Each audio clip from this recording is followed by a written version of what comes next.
¿Cómo solucionar el problema de la venta de estupefacientes en México? No digo el nombre porque luego me censuran. Para esto debemos analizar la economía de este tipo de grupos ilegales. Es que no es posible entender en abstracto estos grupos, es decir, como si fueran algo independiente de la venta de armamento, los mercados internacionales, los gobiernos, los grandes capitales financieros que se benefician del lavado de activos, o los empresarios que los utilizan para amenazar o conseguir ciertos fines. En México, la producción y la comercialización de estupefacientes no siempre fue ilegal. Desde finales del siglo XIX y durante las primeras décadas del siglo XX, productos derivados de la amapola y la coca se vendían sin ningún problema en las farmacéuticas. Incluso Bayer, la gran farmacéutica alemana, tenía su propio jarabe a base de opio. Y los cigarros de María, ya saben a qué me refiero, eran muy comunes bajo el porfiriato. El problema comienza en 1916, en Estados Unidos, cuando se inicia una campaña mediática con el respaldo de figuras como William Randolph Hearst, que asociaba el consumo de estos estupefacientes con los altos índices de criminalidad.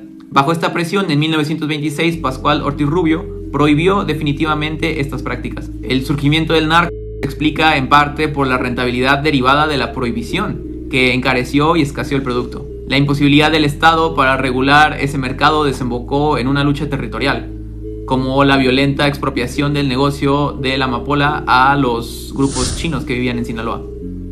Desde sus inicios, estos grupos ilegales se integraron al entramado del Estado, llegando a estar organizado y dirigido en parte por gobiernos estatales del norte. Sin embargo, si bien estos grupos siempre han sido muy violentos, como explica la propia DEA, en la época de Don Neto o el jefe de jefes, la estructura familiar se consolidó como un pilar fundamental en estas organizaciones, similar a la Cosa Nostra en Italia, por ejemplo. Es por eso que no eran tan comunes los conflictos por los liderazgos.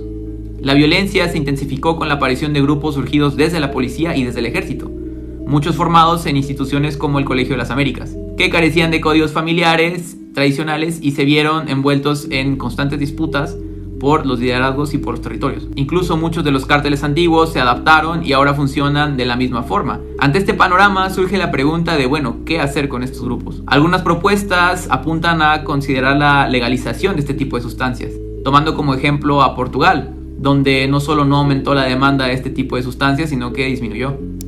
Y muchos problemas se aliviaron. Sin embargo, en México la situación es mucho más compleja debido a la influencia de Estados Unidos, ya que la mayoría de los productores se orientan a la exportación. Esto implicaría que nuestro vecino del norte también legalizara este tipo de sustancias. Además, muchos de estos grupos se han diversificado y ya no se dedican solamente a la venta de este tipo de sustancias, sino que también se dedican a la venta de el cobro de piso, entre otro tipo de actividades ilegales, lo que le añade otra capa de dificultad a este desafío.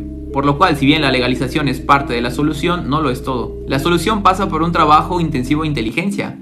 ¿A qué me refiero con esto? No se trata de simplemente declararle la guerra a todos estos grupos por igual y al mismo tiempo a ver qué pasa. No todos son iguales, incluso muchos de ellos, como los que viven en Michoacán, funcionan más como una suerte de secta religiosa que tiene mucha influencia de la doctrina social de la iglesia. Como explica Iván Grillo, especialista en este tema, los primeros esfuerzos deben de ir dirigidos a aquellos grupos más violentos. Y es en las zonas con actividades más violentas donde el gobierno debe de enfocar el gasto social. Además, una fuerte campaña contra los grupos que se dedican a la extorsión, que esto afecta fuertemente a la economía. Esos especialistas han coincidido en que lo más importante es la tecnología y el rastreo del dinero ilegal. Integrar plataformas que usen análisis predictivo y Big Data, reforzando la inteligencia financiera para seguir el rastreo del dinero ilícito. Todo esto junto con la protección a testigos y acciones contra la infraestructura digital de este tipo de grupos. En resumen, no podemos pensar que con solo la legalización es suficiente. No es como que solamente con eso se va a resolver el problema por arte de magia.